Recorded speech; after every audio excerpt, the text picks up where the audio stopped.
sessions. Okay, July 28. July 28 is the day of World Hepatitis Day, and because of this gentleman, this 𝗔𝗀𝗀𝗹𝗺𝗹𝗺, right? Just now, Mr. Prana has already give the brief on his life. Okay, so he's born in July 28. That's why they use the birthday. They use the birthday to make this hepatitis awareness day, because of he discovered the hepatitis B virus and invented the vaccine as well. Okay, so he is a very important guy in all of our life. Today we have vaccines for hepatitis B, all because of this gentleman. So yep, we should remember him, and we should recognize him as the fathers of hepatitis. Okay, especially father of hepatitis B, right? Now the hepatitis B is not new terms in our life. Everyone knows hepatitis B, right? Hepatitis B, it could happen anywhere, on anybody. We will never know when we will contract the hepatitis B. That's why if you are not having this vaccine injection, please, I would suggest you to go for that, because none of the nutrients can protect you to avoid the hepatitis B infections. Okay, it can improve your nutrients, can improve your immune system to improve the preventive rate in your body, but it cannot 100% to block the virus to attack you. Okay, so the best way to prevent hepatitis B, still go for the vaccine. I used to read a lot of blood tests, and usually in our blood test report, it will indicate whether you are having the hepatitis B antibody or not. Okay, and I found that about half of, in my experience, half of them are not having this hepatitis B injections or this vaccine, right? And if you already have the vaccine few years ago, you may do a test on the hepatitis B this vaccine in the body, right? The antibody the antibody, right? And you will find that the antibody will be reduced. At some point of time, it will gone. Okay, you have to do the vaccine again. So monitor your body, monitor your hepatitis B antibody time to time is very important. When you are having less than 10, less than 20, I would suggest you to go for the injections again. Okay, so hepatitis B is a very common virus nowadays. And also nowadays we have this hepatitis C, right? So like the hepatitis C, hepatitis B and hepatitis C, HBV, HCV. Okay, so these two are the major causes of this most of the liver cirrhosis and liver cancer. Okay, because liver cirrhosis means the liver turn to hardening, become stone, become the rocks, something like that. So the liver turn into hardening. So all started from inflammations, and there are some several causes of inflammations to cause you have this hepatitis. So hepatitis in the layman term is liver inflammation. Very simple. Okay, so when we have inflammations in the body, on the liver, you see, liver is a very powerful organ. Liver can heal itself, right? Liver can heal itself. Today, you go for dinner and then you took a few cups of beer or liquors, then your liver may have inflammations when you are having overload of alcohol. So the alcohol will cause your liver have acute inflammations. Then you will feel some uncomfortable. Some people have vomit, or some people have some acute liver inflammation symptoms like itching, some patching on the body, red patch on the body. So all these are acute liver inflammation symptoms, right? So, but you will find that in 1-2 days later, all these symptoms will gone, because the liver usually it can heal itself. Okay, so liver is a very strong organ. It can have a very strong regeneration functions. So it's not easy to turn your liver into fibrosis or cirrhosis. Okay, so it takes time. All right, take time to turn in. If you're continuous, a consistent inflammation, which is a consistent chronic hepatitis, it will make you goes into this liver cirrhosis, and then further process to liver cancer. Okay, so everything would, I would say, all of the cancer, liver cancer, liver cirrhosis will start from this hepatitis. Okay, not really started from fatty liver. Of course, fatty liver also the cause of the hepatitis, but not really. Fatty liver is not the only cause to cause hepatitis. You may jump over this stage, which is the fatty liver stage, to begin the hepatitis, to begin the inflammations, and then further move to the cirrhosis and cancer. Okay, so as Mr. Prana also mentioned about that, there's 354 million people live with hepatitis B or C.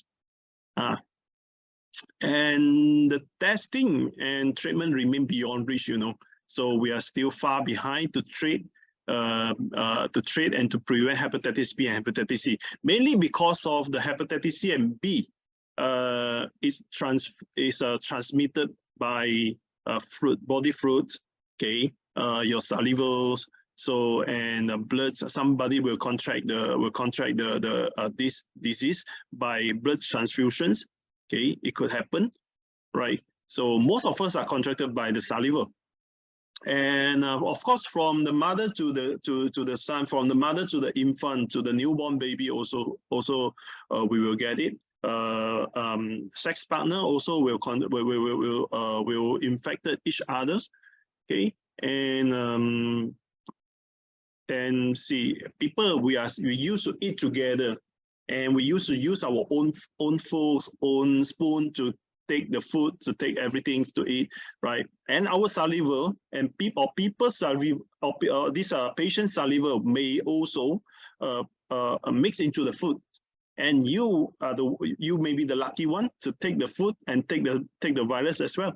Okay, so this is a way that we can contract this HPV and HCV. Okay, so it's estimated 40% of liver cancer associated with hepatitis B, 40% with hepatitis C. So 40% hepatitis B, 40% hepatitis C, and 11% with alcohol consumption, 10% from other causes.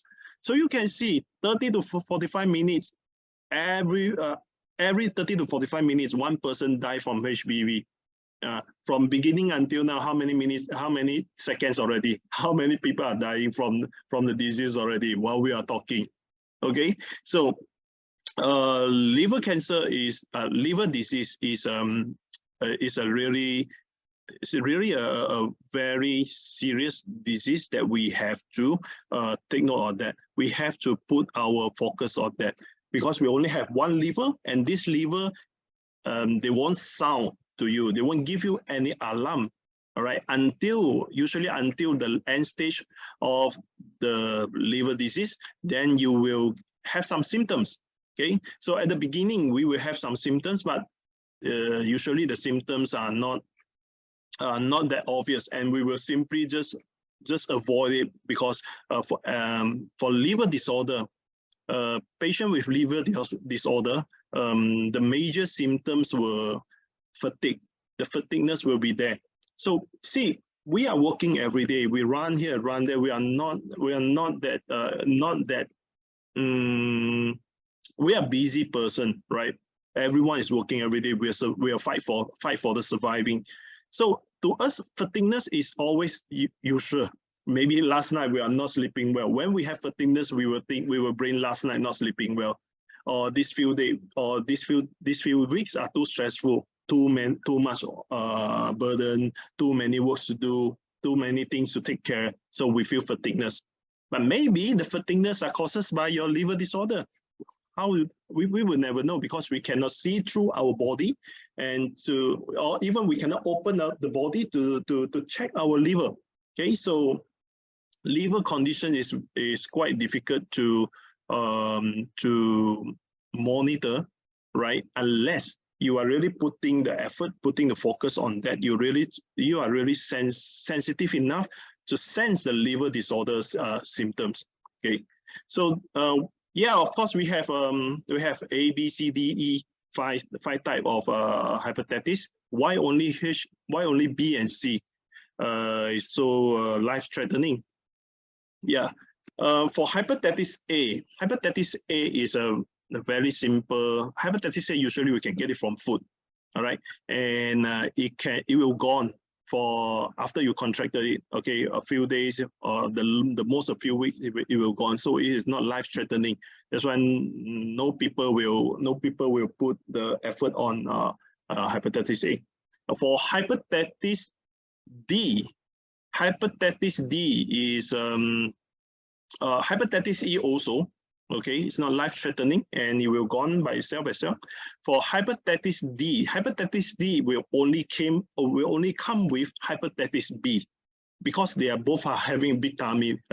Just check the alphabet. B and D, they are both having a big tummy.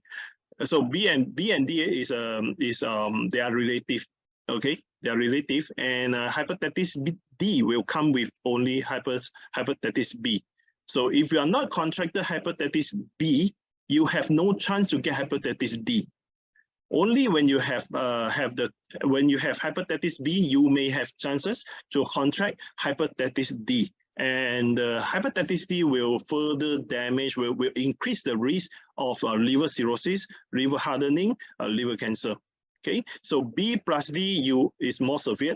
Okay, if you're only having B itself, yes, it can be severe, but it can be controlled, and some actually can be reversed. Okay, some actually can be reversed. All right, to mainstream hepatitis B, there has no reversion. Okay, no reversion. You have to stay whole life with the viruses.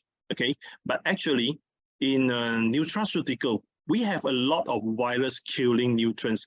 From your food, you can also get it, like virgin coconut oil. It's very common everywhere, and virgin coconut oil is actually kind of a virus killing, bacteria killing foods, you know, right? 50% of this 50% of this L-lysine, right? And 50% of this and a few percent of capric acid. All right, so all these are actually lauric acid and this capric acid. These two are very good in killing viruses, killing bacteria.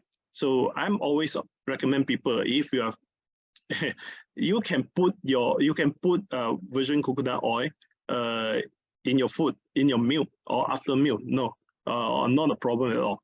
Okay, so if you are having this virus infection, not only hepatitis B, if you're having any kind of virus infection, bacterial infections, you can go for virgin coconut oil. It may not completely treat you, but it may help you to control the symptoms, control the progressions. Okay, of some actually can reverse. You know, some actually can be reversed. Okay, so yeah, virgin coconut oil is always the best food. One of my best, my favorite food. Okay, so B and C and B and B and C is so life-threatening, is so serious, is because it can further process, further turn into acute inflammation, acute hepatitis. Okay, and making your liver having more scars, more injury, right? So, and hepatitis B has vaccine, because hepatitis B is a kind of HBV. HBV is a kind of DNA virus. DNA virus meaning that it is stable, not really transformable. Okay, so it is stable. But hepatitis B is different. Hepatitis C is different. C is a kind of RNA virus. So-called RNA virus is just imagine like COVID-19. COVID-19 is a kind, the COVID-19 is a kind of RNA virus. That's why COVID-19 keep on transforming, and the vaccine have to update and update to catch the transformations. Okay, so hepatitis C is also a kind of RNA virus. That's why until now there is no good vaccine. There's no vaccine to prevent hepatitis C, but they do have this we call it direct action antibody, if I'm not mistaken. Drugs. It's a kind of drugs, synthetic drug. Okay, so they claim that 95% of hepatitis C can be cured, but it comes with a few severe side effects as well. So we like insomnia, like anemia. Okay, all these are coming with this hepatitis with this DAA drugs. Okay, so you can go online and have a read on that. Okay, but anyway, we do have many solutions to manage the hepatitis. Okay, so if you are contracted hepatitis B or contracted hepatitis C, please don't be too much worried, because it's not end of your day. All right, it's not end of your day. People are still surviving. Many people are still surviving until they die. The B and C virus is not erupted. Okay, they are still living peacefully. The only thing is, if you have contracted B and C, how do you manage it to live together, to make them peacefully lay in your body and slowly to chop them off? This one you have to come to some non-allopathic style, non-mainstream style. You should come to this so-called nutraceutical or by natural way. Okay, we have some good nutrients, we have some good supplements which can help you to manage the hepatitis. Okay, so this is your liver, and this green pocket is actually your gallbladder. All right, so they are together. They're together. For your informations, your liver also producing the bowel. Okay, the bowel are producing by your liver and then keep into the pocket. So when you need it for digestion, especially for this fat digestion, you need bowel. All right, the liver will secrete a lot of bowel, and then for the fat digestions. Okay, so this is your liver. So liver is about liver is the main chemical factory. Okay, most of your this synthetic work, everything you need to build for your body, you have to build it in your liver. So your liver have to make use A plus B to make it become C, and then for your body to use. So many enzymatic works has to be done by your liver. So the liver is a main chemical factory and the biggest chemical factory in the body. At the same time, also it will make, you see, when we talk about chemical factory, one thing we will think about the waste, how they handle the waste, right? We have a lot of chemical factory in the world, and the problems following the chemical factories are the waste handling. It's the same thing. We are the liver is producing a lot of is doing a lot of chemical work, also having a lot of waste. So it is also having the very important functions for the detoxifications. Okay, so about 3 pounds. 3 pounds is a 1.3 kilo in adulthood. Okay, and the size is roughly about the football size.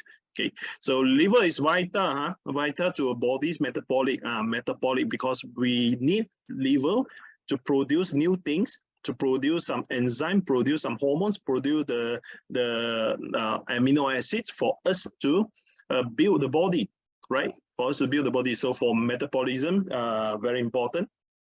And as I say, the detoxifications and immune system functions, like our liver is producing a kind of a kind of protein, which is globulin. Globulin is one of the very important immune system protein. Okay, one of immunoprotein. Okay, so like our immunoglobulin, which is the IgG, IgE, IgA, IgM, all these are for these allergic reactions. Okay, all these have to be depends on our globulin. All right. So without a functioning liver, a person cannot survive. This is of course don't have to explain too much. And you have to understand your liver. You have to understand your liver, because your liver is so much important. And without understand the importance, you may not really putting your effort on that. Okay, so you have to understand the liver functions. And liver is actually having three major functions. The first thing, as I say, synthesis. The liver have to do something, mix up something, wherever, like this what is glycogen? Sorry, left one L, 𝗔𝗹𝗶𝗺𝗀, and glycogen. So the liver used to convert the sugar to triglycerides or convert the sugar to glycogen. Okay, glycogen is your spare energy. As everybody knows that the body uses glucose to burn glucose to become our energy to maintain our daily activities. Okay, but what if we have excessive glucose and the body will not waste it? Whatever, just like a bank, just like your finance department, the money goes into the finance department, you cannot take out. they will not give you back. It's the same thing. You deposit the glucose into the body, all right? Then the body will not give you back the glucose. They won't say, no, you have given me too much of glucose, I will return you something. No, the body will keep the glucose. Okay, because they know that one day you may be broke. You may have no food to eat. One day you may lost in the jungle for a few days and you have no food to eat. Then how? You need spare energy. All right, so when you have nothing to eat, you need spare energy. So the first thing, the body will convert the glucose into glycogen. Glycogen is a very good, very premium petrol in the body. So glycogen, but glycogen we have limitation in the body, not much. In the liver itself, about 100 mg only, and in the body tissue we still have a few hundreds mg. Okay, but you will finish it in 1 day time if you are not taking any food. Okay, so glycogen, and the rest of the glucose, it will be converted by the liver to become triglyceride and store into the fat cells. That's why the more glucose you take, the more sweets you take, the more rice, noodles, breads you take, you'll be more fat, right? You're getting more fat. Why? Because of the excessive glucose will be converted to become the triglycerides. So this is why you are fat. So first thing, if you don't want to get fat, please stop the glucose intake. Stop the carbohydrates intake. All right. And then of course the albumin. Albumin is a kind of the protein to be made up your body parts. Globulin made up the immune system. Okay, these two are the very important proteins, and these two are only made by your liver as well. And the liver also producing cholesterol, converting the fat, converting the triglyceride into the cholesterol. So much easy, right? Convert this, convert that, synthesis this, synthesis that. And also fatty acid. Your bowel also, as I say, your bowel also made by your liver, and coagulated factors also, coagulate factors in the bloodstream also produced by your liver. So see, so much work to do, and day and night non-stop, never stop. The liver never stop. You can sleep well at night for 8 hours, but your liver is still working, still ongoing. They cannot stop. Okay. So synthesis, very important thing. Without the synthesis functions, the whole body will stop immediately. Not immediately, will stop after everything used up. Okay, so we will. This is a very important thing, and also they have the storage function. So they were storing, the liver is storing some glycogen, as I say, around 100 mg, and some vitamin A, vitamin D, vitamin B+, copper, ions, all these are storing in the liver. This is not the major functions, but also important as well. And the third function is the detoxification. We always heard people saying that liver is detoxing, is used to detox. Yes. Today, if you take a paracetamol, the paracetamol needs to be detoxed, need to be diluted, okay? Need to be diluted and need to be knocked out from your body. So who gonna do this dirty work? Only your liver will do that. If your liver is not doing that, the toxin will further damage the next organ. Usually, is your kidney. That's why, if you are taking too much of drugs, right, or too much rely on drugs, the first damaged organ usually will be your liver, and then second will be your kidney. All right. So because many ways have to be diluted, okay, dissolved by the liver, and then pass to your kidney, and then follow up by your past urine, by your urine. Okay, so the byproducts of the medications, the toxins, alcohol, even pathogens also, pathogens and bilirubin. What is bilirubin? Bilirubin is the dead body of your red blood cells. Okay, the dead body, your red blood cell have a life cycle, 120 days. One red blood cell can survive for 120 days. Some are shorter, some are longer, but usually a common one is 120 days. So every one, the red blood cell have to generate every day to replace an old cells, okay, die cells. So the red blood cell, the die red blood cell will send to the spleen, and the spleen will break it down. Iron, bilirubin, all these they break out, okay, and the iron will send back to the liver for reuse. For reuse, so the liver have to do the recycle job again, and then the bilirubin is a waste. It's a toxic. It's a waste. We cannot have too much in the body. All right. So it has to all the way send to the liver, and the liver will further process and then send to your gallbladder. Okay, sent to the gallbladder, and then your it will secrete together with your bowel into your intestinal. Okay, and bilirubin is the color of your stool. Okay, so that's why today, why your stool is having chocolate color, why your stool is having dark color, because all these are the dead body. The color is caused by the bilirubins. So people, if having end-stage liver liver problems, okay, the stool usually are gray color, white color. If you're having white stool or gray stool, please go to the doctor to do a very deep scanning on your liver, screening on your liver. Okay, it is indicating that your liver is having problem, white stool or gray stool.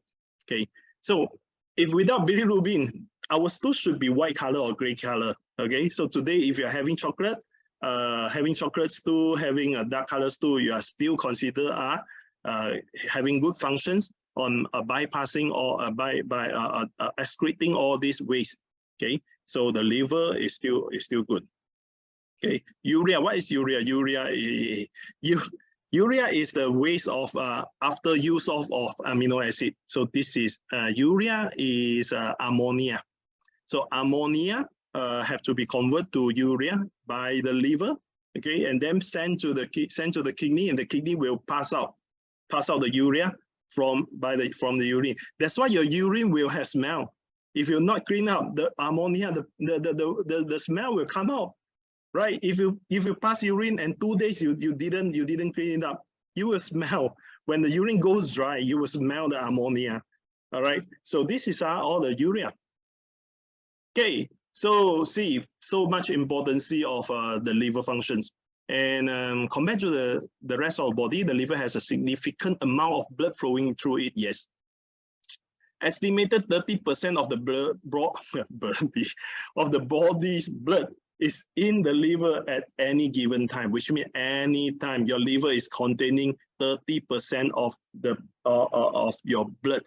All right, because the bloods have to pass through, all the bloods have to pass through the liver to do some detoxifications, to do some cleanup.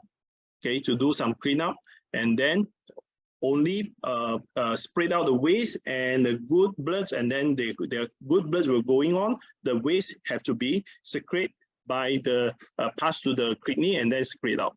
Okay, so anytime you have 30% of the blood is in the liver, so very important. That's why your liver is look like this a bit dark red color.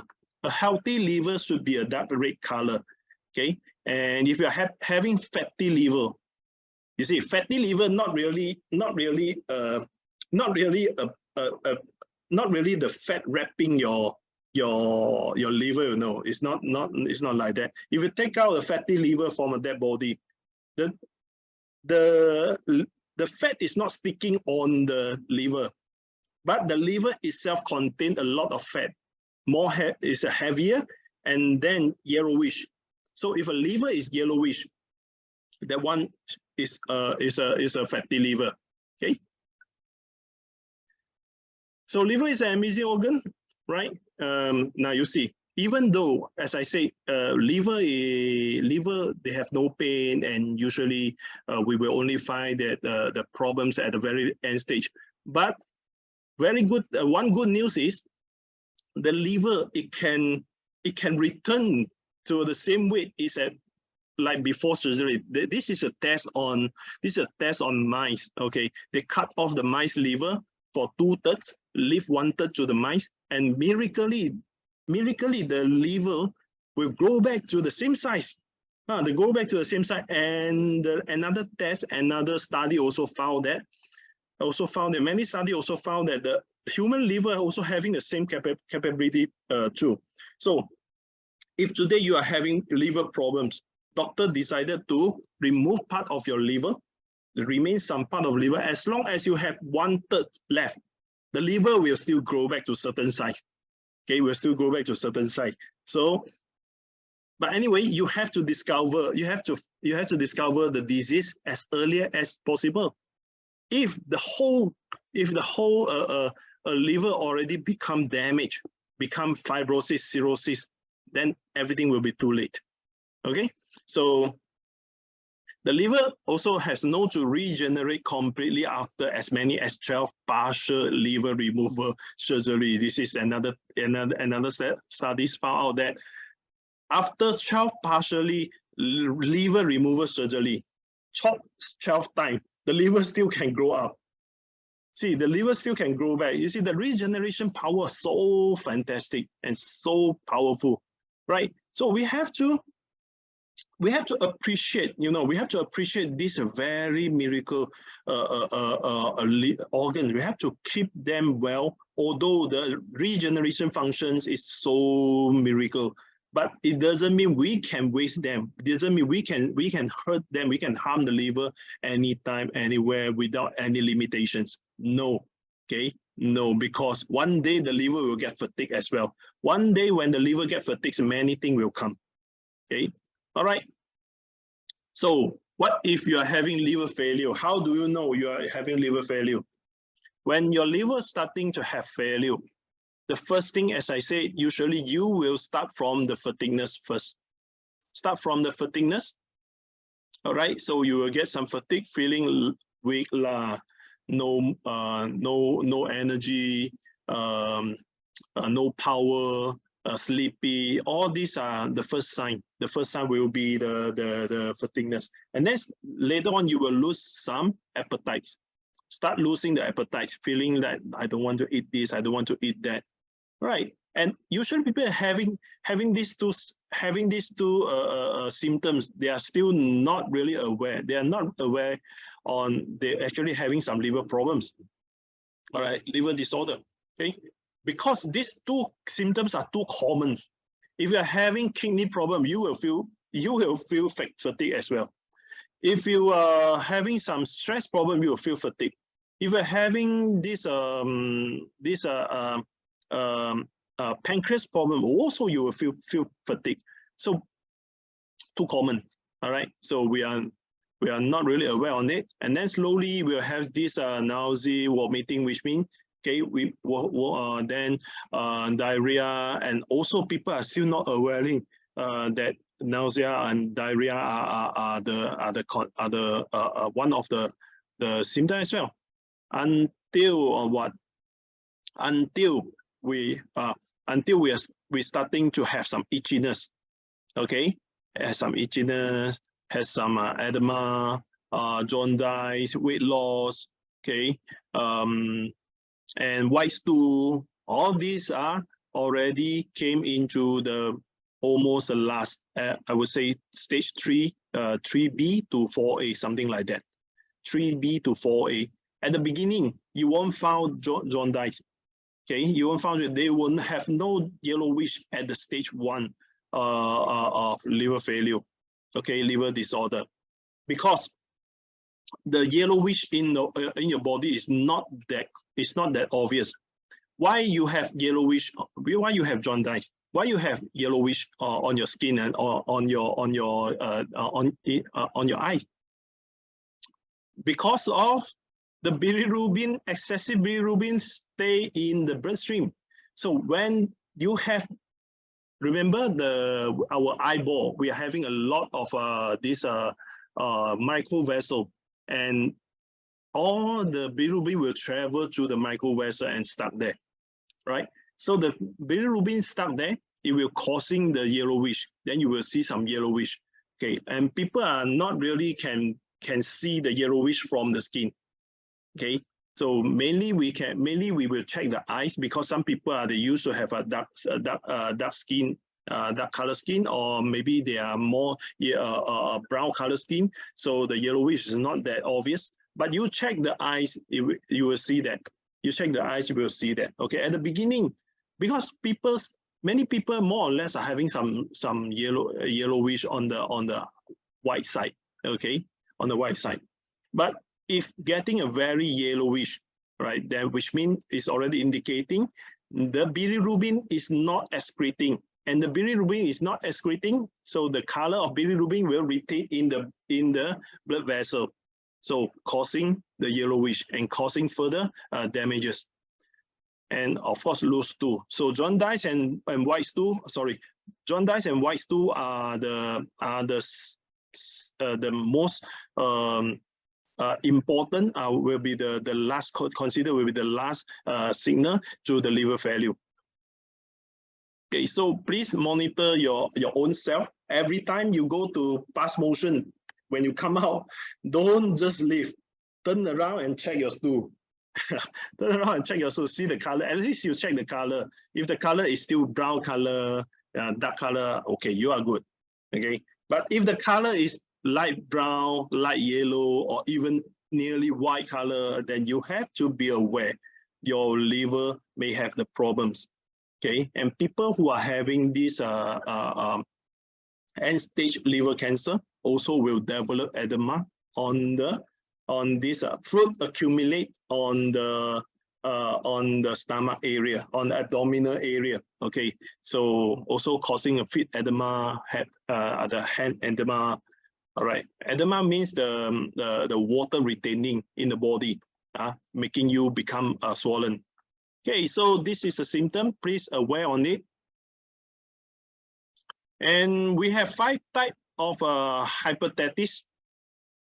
5 types of hepatitis beside the ABCDE, beside the viral hepatitis.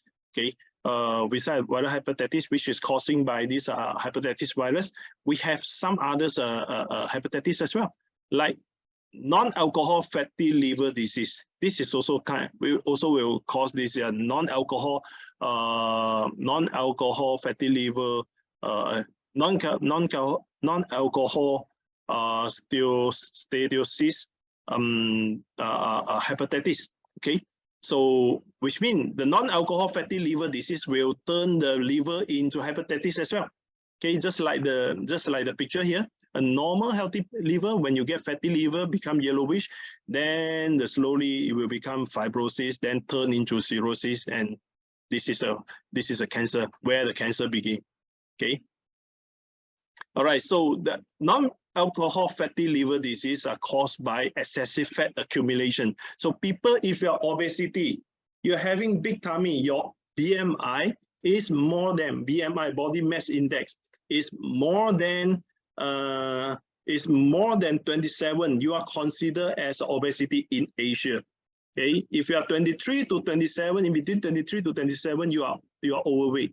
So no matter you are overweight or your obesity, the highest BMI you have, the highest chances to develop NAFLD, non-alcohol fatty liver disease, also higher than others.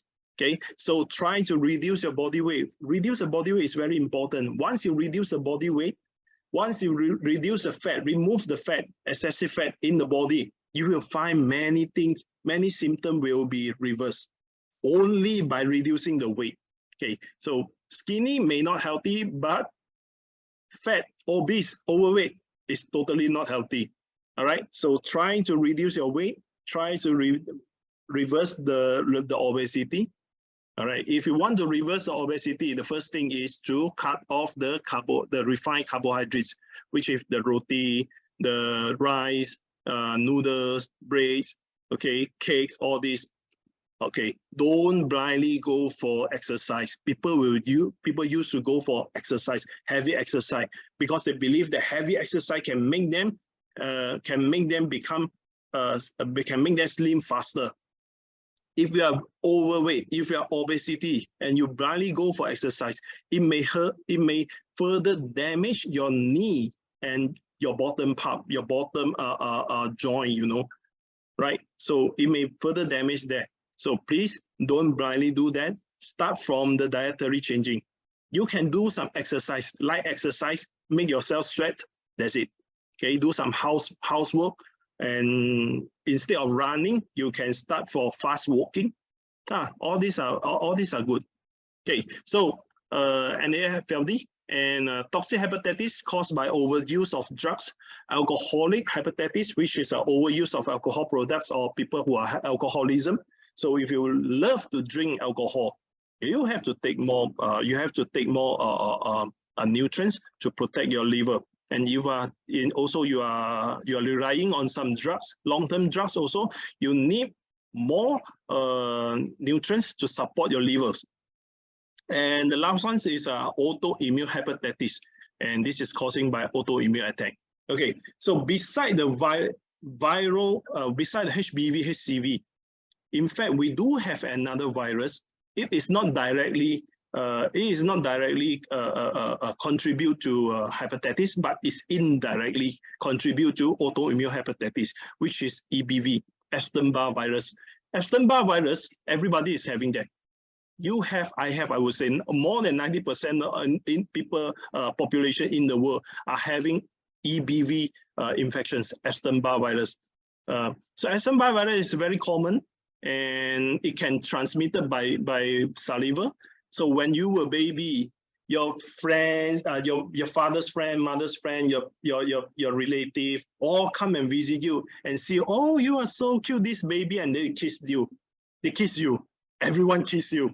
Okay, so their EBV virus will transfer to you. So you get infected. Then 2 days later, you get fever. Then your mother will say, oh, it's okay. Every baby is getting fever. Yes, we know. We all knew that every baby is getting fever. So we're not aware that it's EBV infections. So EBV virus in the body is very peaceful. Usually they will lay in the body until you die. They won't create troubles. Okay, because your immune system recognize them already. Yeah, they have antibody. Your body has antibody to against the EBV. But what if your immune system goes wrong? One day you are eating something wrong, or you are getting weak, or you are having some serious disease. Okay, so it will make your immune system goes wrong. When your immune system goes wrong, the EBV will catch a chance to do something, started to infect this, infect that, then making your immune system become very sensitive. So it will make your immune system to further evolve to autoimmune, right? Autoimmune means the immune system are not recognizing the how to say, autoimmune means your immune system is not recognizing the body part. They put some of your body part as alien and keep on attacking.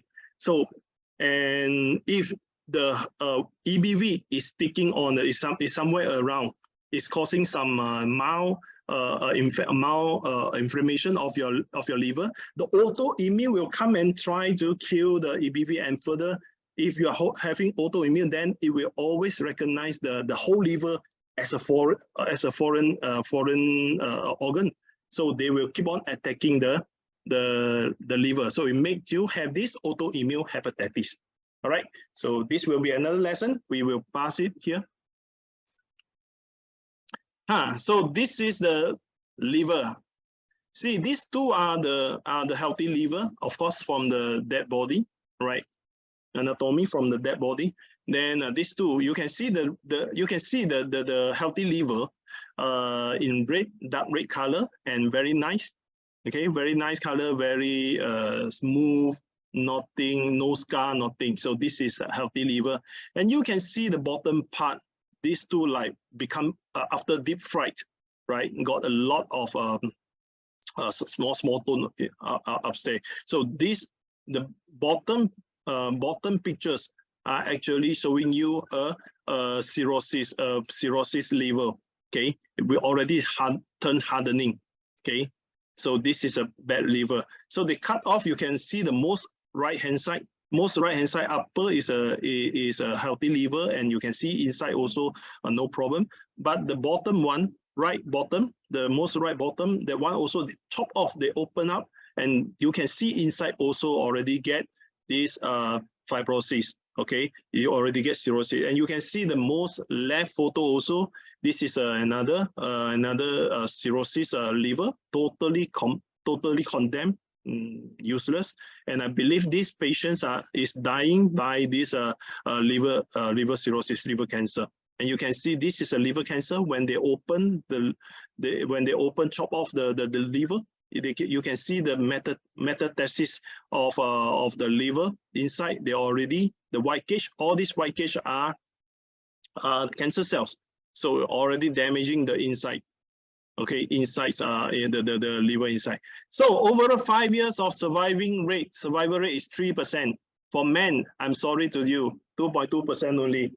So if you are having liver cancer, and between, if you are having liver cancer and you only discover discover it at the stage 4, and for men, you have 2.2% to survive, which is 100 people, 100 diagnoses. If you're 100, if you're in the 100 diagnosis, only 2 of you can survive. For women, you are luckier. Women, we have 4%, which is 4 out of 100 can survive, but also still very, very, very, very less. Okay, so the median life expectancy of stage 4 liver cancer that is left alone is less than 4 months. So that's why you see people when have the 4-stage liver cancer, they will go very fast. In few months' time, they will gone, and many are not surviving. So I do hope that we are not going through the stage, and this is why we are providing the very important information today, because we would like to protect all of your. We would like to protect all of your livers. We would like everyone's here today, 251 people here, including me. We can have a better liver function, healthy liver than others. All right. So I wish we 250 here. After the sessions, we are getting a better level. Okay. So, and this is a extra information for you that the kidney stone, the kidney stone, the gallbladder stone, gallstone. Okay, a little stone could cause you a major disorder. Why say so? Right. You see, the liver is producing the bile, the ingredients of the bile, including the bile acid, bile salt, including the cholesterol and some other thing. So to balance up this thing, to balance up the fluid, make it still become liquid form, make it as a liquid form. The percentage of the bile salt and the percentage of the cholesterol must be in an optimal level. Okay, excessive of bile salt or excessive of cholesterol or excessive of fat will create the will make the gallstone. Very simple. Bile salt is alkaline thing. Okay, and cholesterol and this other fat you intake or produce, or the triglyceride produced by the liver is kind of fat. So just like you making a soap at home, if you're making your own soap, you are using an alkaline substance mixed with the oil, mixed with some oil, and then when you mix together, the oil will start to form will start to become crystallized. This is how we make soap.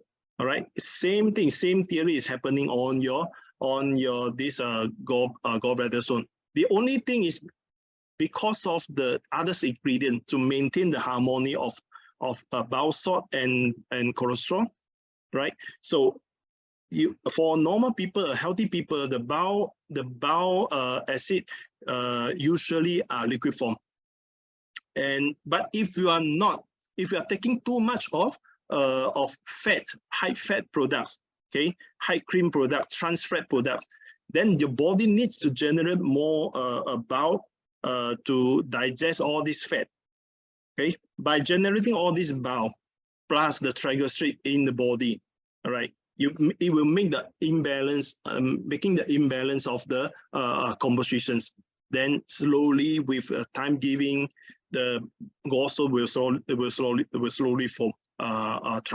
Formed. Okay, so usually it will form in somewhere around here. People will say, to us, what we know that the gallbladder stone will only have in the gallbladder, the pocket itself, but actually in our bile duct inside of our liver, small bile duct, also contain a lot of gallstone. A lot goes on. So you can look at this, the most right photos.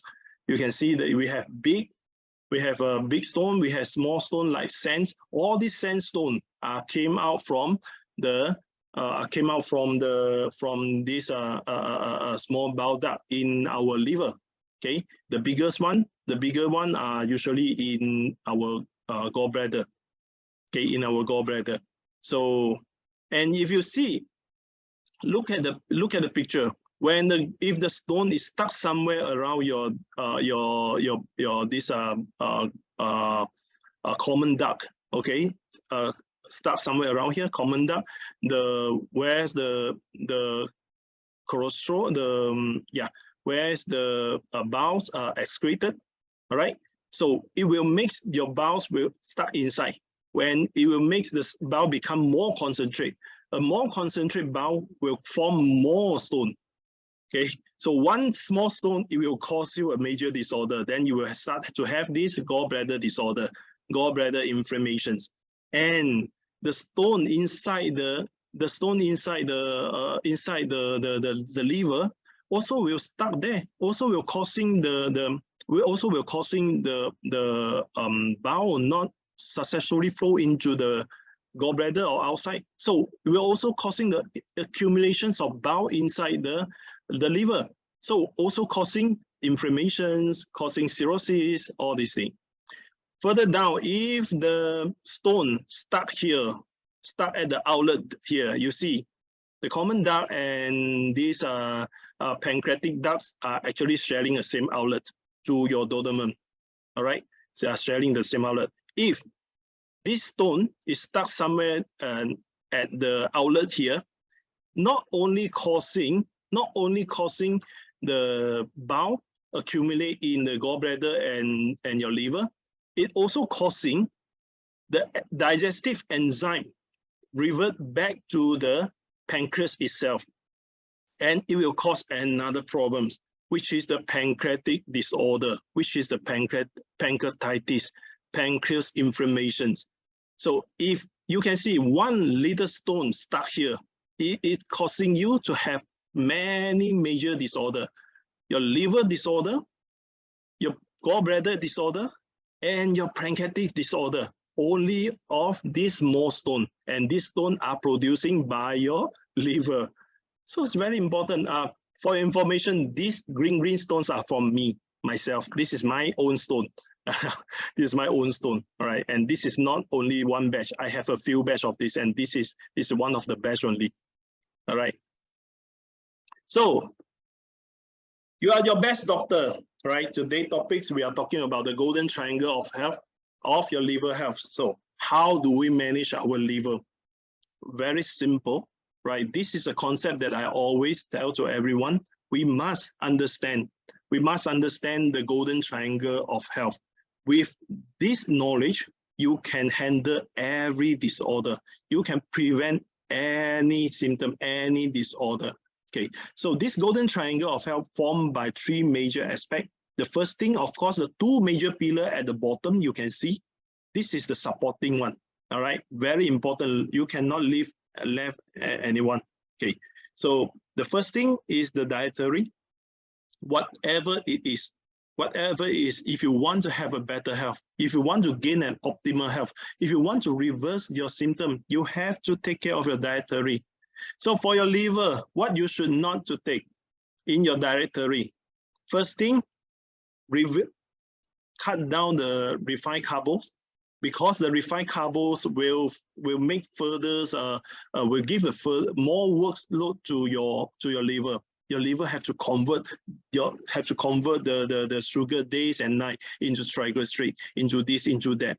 So liver is very busy, and of course, excessive sugar converted to triglyceride, it will dump surrounding your liver and making you having fatty liver, and the fatty liver will cause the liver disorder again.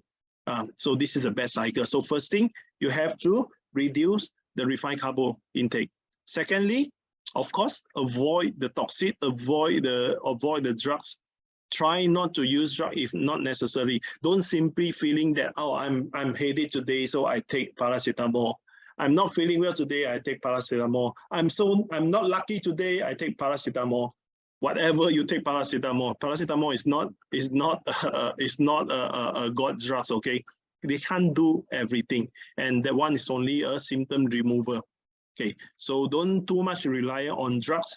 Every drug goes into the liver. Your liver have to sacrifice a lot of enzyme to knock them out. So don't simply take drugs. When necessary, we should take. No choice, right? But if you can overcome, if the problem is a chronic problem, it's not a life-threatening problems, please try some natural way. Okay, like if you're having some flu symptoms, you can actually go for drink more hot water, warm water, take more lemons, okay, take more ascorbic acid, which is vitamin C, take more nutrients. With this, you rest for a few days, the flu will gone, right? The flu will gone. So not necessarily everything, small little thing you go and take, you go to take the medications, all right? So what else? Okay, high fat products also. Don't take high fat products. Don't take high fat products. So high fat products is also causing you causing your liver to produce more bile. Okay, to produce more bile in order to digest the fat.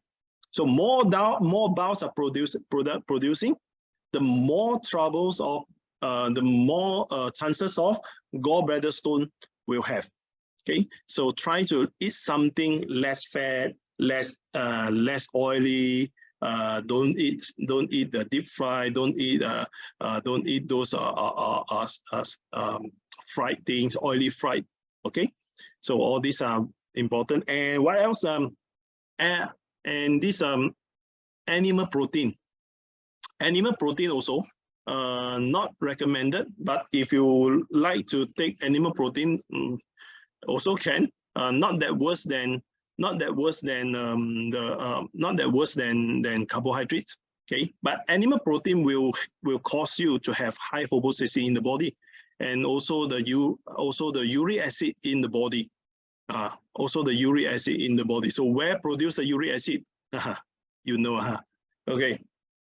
So if you want to take proteins, I would say take some quality proteins, which is a plant-based quality protein, and protein soy isolate. Soy isolate protein is always the #1 choice of me. I will always suggest to go for plant isolate protein, the soy isolate protein, because soy isolate protein only contain amino acid that we need. The rest are gone. So you don't have to worry after too much of this soy isolate protein, you will get uric acid lah, you will get this arthritis lah, all this or that. No. Okay. So the risk of plant-based soy isolate protein is much more lower than animal protein. Okay. So animal protein will bring you a lot of homocysteine, and homocysteine is a key. Is a key problems, is a key factors of atherosclerosis, which is your blood vessel hardening. Blood vessel hardening. Okay, so dietary, drink more water. Okay, drink more water. And for the lifestyle, of course, don't stay up late. Don't stay up late. Okay, your liver need to rest. You need to give them time to do some process at night. So don't stay up late. Don't take supper. Don't take supper at midnight. If you're taking supper at midnight, they have more work to do. Okay, and don't drink alcohol. Don't drink alcohol at night. People are drinking alcohol, and usually drinking alcohol at midnight, 1 a.m., 2 a.m. They are still getting drunk. The liver. How can we rest the liver? And also smoking as well, a polluted environment as well. All these are giving a lot of oxidative stress to the liver. Okay, so the lifestyle, do more exercise. Okay, at least make you sweat, make your own sweat. Not necessary to go for heavy exercise. Do something comfortable. Okay, and if you've done these two things, the nutrients came in will only give you the best benefit. Believe me or not, if you've done these two things, the dietary you change, the lifestyle you manage. Okay, when the nutrients come in. The nutrients will give you the maximum benefit. And these three together will help you to prevent the liver problems, and also, or maybe will help you to reverse your current liver situations. Okay, so please remember, you are your best doctor. Come on, guys. You are your best doctor. Don't believe the hospital, the best doctor in the hospital. No. They might be the best doctor in their industry, but you are your best doctor of yourself. Only you yourself know yourself better. Okay, so don't simply put your life on others' hand, right? And you are not putting the life on others' hand for free. You are still paying them. You are paying them and give your life to them. What is the theory? I can't understand. This is ridiculous, right? Okay, so you are your best doctor. Please manage your own health by complying this golden triangle of health. So control your dietary, change your dietary, manage your lifestyle, and then take the necessary nutrients. Take the necessary nutrients. So what nutrients can help you? This is a very important part. Please stay back with me. So what do we have? Come. This is very important. To me, zinc is always first recommendation for all glands, right? For all glands. What is glands? Whatever secreting hormones, we call it as a gland. Okay, like you have pituitary glands, you have this hypothalamus, and you have thyroid glands over here, okay, secreting the thyroxine. You have this liver also. You have this thymus also, and you have your pancreas, you have your kidney, you have your prostate. For women, you have ovaries. All these are glands.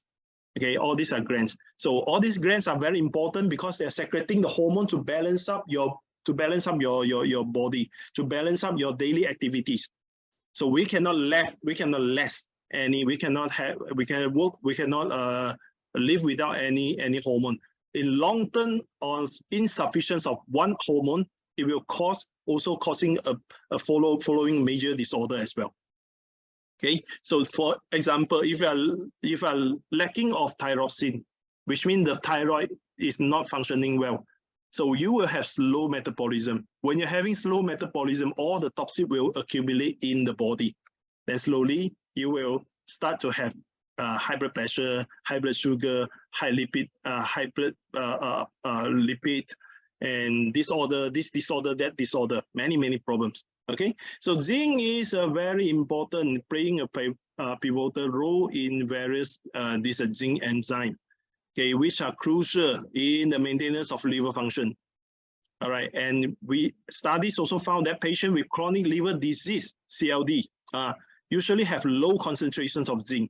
All right, so which will decrease further as liver fibrosis progress. So if you are having the liver fibrosis, more zinc will lose.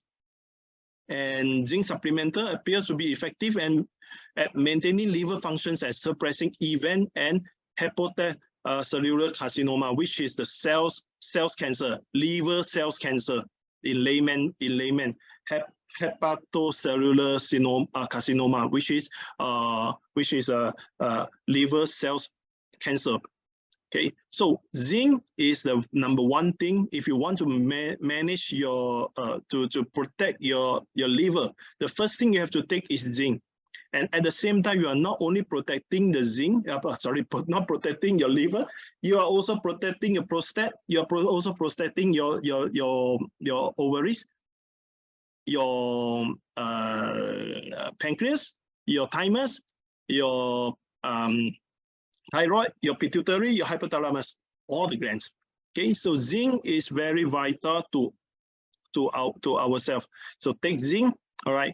So zinc, how much you should take in a day? About 17 mg, 18 mg. Depends of different countries RDA. So different countries RDA will have different. They will have different requirement. So we are talking about the elemental zinc, not the total dosage. So different zinc will have different percentage of elemental zinc.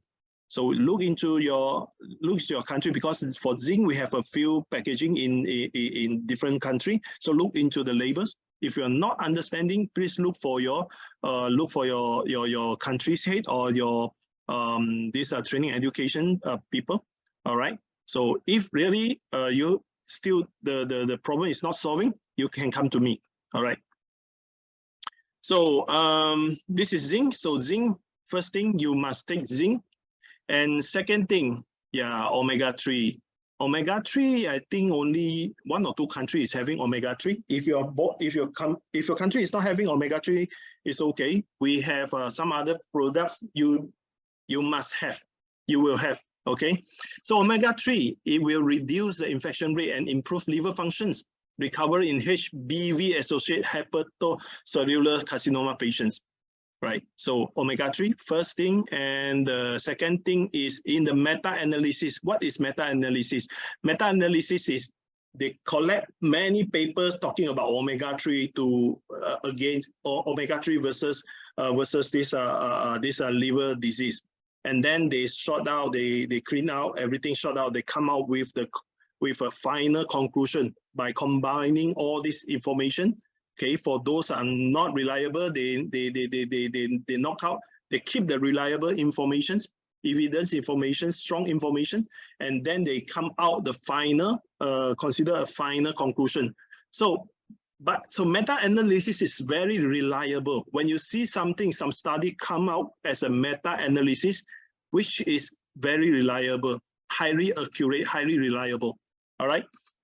So meta-analysis result indicated that omega-3 can optimize our liver fat, our GGT. GGT is this gamma transferase. Okay, GGT also another one another enzyme to indicate that the liver problems. So GGT, and we have TG, triglycerides, and HDL level, which is high density lipoprotein. Okay, which is the high HDL cholesterol. So in patients with NAFLD, okay, non-alcoholic fatty liver disease. So meta-analysis already show us that omega-3 is very important to our liver. And clinical evidence also presented that omega-3 is safe and efficacious in the reductions of liver fat. So if you're having fatty liver, take omega-3. Okay, if you're having fatty liver, please take omega-3. Omega-3 will help you to reduce the fatty liver. Okay, review the liver fat. Okay, if you don't have omega-3, but you have 𝗔𝗏𝗀𝗃 oil, in some aspect, I would say 𝗔𝗏𝗃𝗃 oil is better than omega-3 as well, or some aspect. Okay, 𝗔𝗏𝗃𝗃 oil, it contains vitamin E, vitamin A, vitamin C, and vitamin K. Okay, so these three important nutrients. These three are very important nutrients for anti-inflammation and antioxidants. Vitamin C is a strong antioxidant. Vitamin A also a strong antioxidant. Vitamin E is a strong anti-inflammation. Vitamin K is basically to prevent the blockage of your blood vessel. So taking 𝗔𝗏𝗃𝗃 oil is actually protecting your circulatory system, which is your blood circulation system, your heart, your blood vessel, and also at the same time also protecting the liver. Okay, so significantly lower the serum LDL and triglyceride, reduce the toxic effects and degenerative change in the liver against oxidative stress. So, and it may be a hopeful supplement for prevention and treatment for liver fibrosis. So if you will have doubt, if you have worriness, or if you are starting to have this liver fibrosis, or you're having chances to develop liver fibrosis, you can take 𝗔𝗏𝗃𝗃 oil. Okay, it's a hopeful supplement, it's not saying by me, or you can find out from the research at the bottom part. All this research, you can find it, because before I do the lectures, I will usually cross-check all the information. So all these are reliable. Okay, so and significantly improved markers of liver functions in rats with liver damage. And a 6-month study on people with cirrhosis, liver cirrhosis, 𝗔𝗏𝗃𝗃 oil increased liver function significantly more than those given a placebo. See, so 𝗔𝗏𝗃𝗃 oil is another important, very crucial supplements to our liver, very important. All right, so if you don't have omega-3, you have 𝗔𝗏𝗃𝗃 oil, go for 𝗔𝗏𝗃𝗃 oil. Go for 𝗔𝗏𝗃𝗃 oil. If you don't have both, right, just talk to your manager, talk to your country head that I want this product. Okay, I want this product. Then let them to develop it. Okay. And this is everyone is having this. Very people here are very familiar with chitosan, as we know that chitosan is very good to liver as well. Yes, of course, study also showing that chitosan effectively improve liver lipid metabolism by normalizing the cholesterol, triglyceride, and protecting the liver from oxidative stress. All right, okay, and also chitosan exerted protective effects against this NAFLD, regulate the lipid metabolism again, inhibit inflammation, okay, and respond on this oxidative stress, okay, and also the last one is a good potentiality to overcome the limitation of the current HCC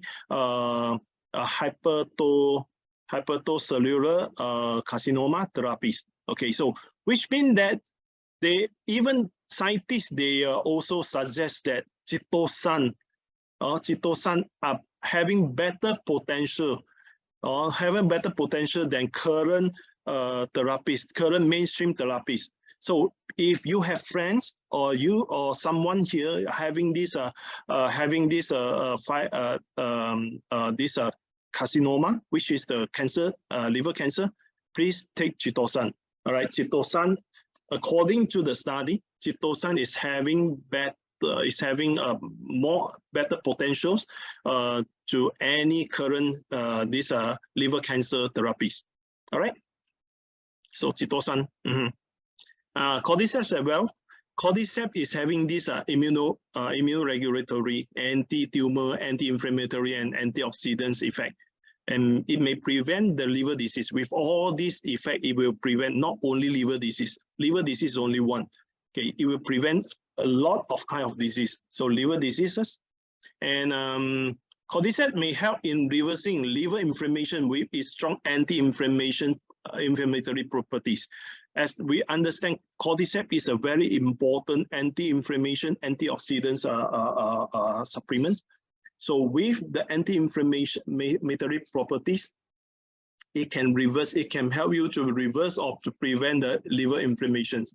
So also, if you have cordyceps, take more cordyceps. All right. And cordyceps has been shown to inhibit the growth of many types of human cancer cells, including the lung, colon, skin, and liver cancer. So to liver disorder, taking cordyceps also a good idea. What else we have? Wow, a lot more is coming. RU64 in India. This one only in India. Okay, so I don't know whether we can export or not. If we can export, I would say this is a very good product. Very, very good products, right? So I will talk to all the country heads. Maybe we can try to, the country head maybe can try to import this product, because this product contains four important Indian herbs. Okay, Ayurveda herbs. Okay, Ayurveda is a long enough history medicines in the world. Just same like TCM, traditional Chinese medicine. Right, Ayurveda also having a very long history and a very complete study on that. So Ayurveda in India, maybe in some of the countries, also already having the very complete syllabus for people to study that. Okay, so RU64 contains four very important Ayurvedic herbs. The first one is this Saptapana, Kukati, Kirataktika, Laha Karanja, and at the back there are the scientific names. All these you can search. Yeah, many study also finding. For your information, RU64 is actually invented to against the COVID-19.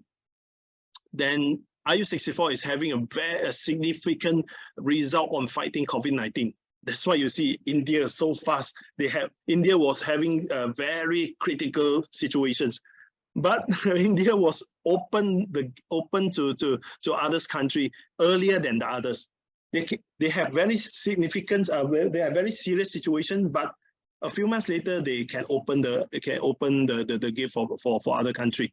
So because of one of the reasons is because of this RU64, the Ayurveda herbs, it really helping on the COVID-19. But nowadays people are not really aware on COVID-19, and because of endemic, right? So no one will buy supplements or will buy these drugs to prevent, to cure, to try to cure the COVID, the coronavirus, the COVID-19, right? So, but actually, RU64, the four main compound of RU64 is having very significant liver protection properties. Okay, very significant liver protection properties. So I would suggest you, if you're having this product, you are the lucky one, right? Take RU64, no matter you are having liver problem or you want to prevent liver problems, take RU64. This is very important. All right. And what else? For the many study also already found that the anti-inflammation, antioxidants are very important to our liver as well. So a systematic review and meta-analysis okay, on functional foods and dietary supplements in the management of NAFLD suggests that antioxidant supplements may be a promising regimen. Okay, so which is antioxidants are also helping to provide the protections of your liver. Okay, so like CoQ10 supplements result in a significant decrease in AST and GGT. AST is one of the enzymes produced by the liver. If you're having liver inflammation, hepatitis, the AST and ALT will usually rise, and GGT also usually will rise. hsCRP is inflammation key markers. TNF alpha is cancer markers, and the grades of NAFLD. Okay, so and studies show a potential for CoQ10 therapy in improving several anthropometric and biochemical variables in NAFLD. So you can see that many TNS products are actually having a very good function to protect the livers.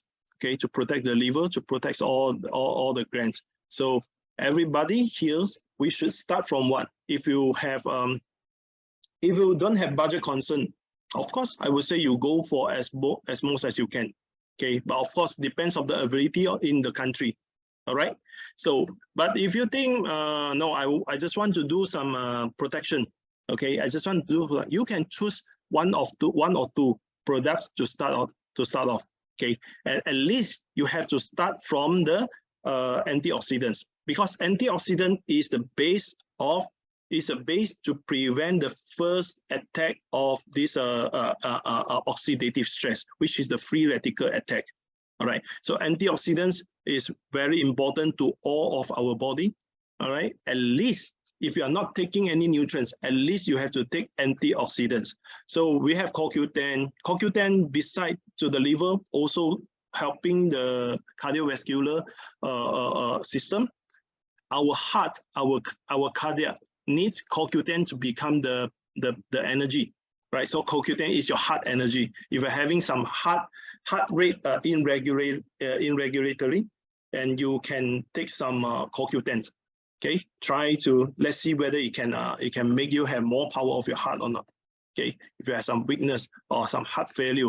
Okay, and resveratrol, which is the vigorous or some other, which is a grapes extract. Okay, so resveratrol also a very important, very good antioxidants. OPC, grapeseed extract, also a very good antioxidants. Green tea extract is direct against the free radical attack, also a very important antioxidants. So all these you can choose. At least you choose one. Okay, so yep. All right, I think this is for today. Our liver hepatitis, the World Hepatitis Day awareness seminar. All right. So in conclusions, please remember the triangle, the golden triangle of health.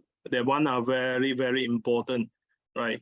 You may not have time to consume, too busy, may not have time to consume the supplements that what I'm saying. But at least you should have time. You should put some effort to control the triangle, to control your dietary, to manage your lifestyle. And also, if at the same time you can input some nutrients, input some supplement, taking some supplement, it will help you to reverse the situation, to reduce your problems. Okay, so I wish everyone here having a good health, and I wish every liver here having a good day after this seminar, and your liver will not be tortured again. So thank you very much. I'll pass the time to Mr. Pranab. Thank you. And later on, we will continue with the Q&A sessions. Thank you. Thank you so much, sir. Thank you very, very much for your valuable information and this wonderful presentation and wonderful session. I hope that all the attendees in this session today will get so much beneficial information. At least they can take care of their liver.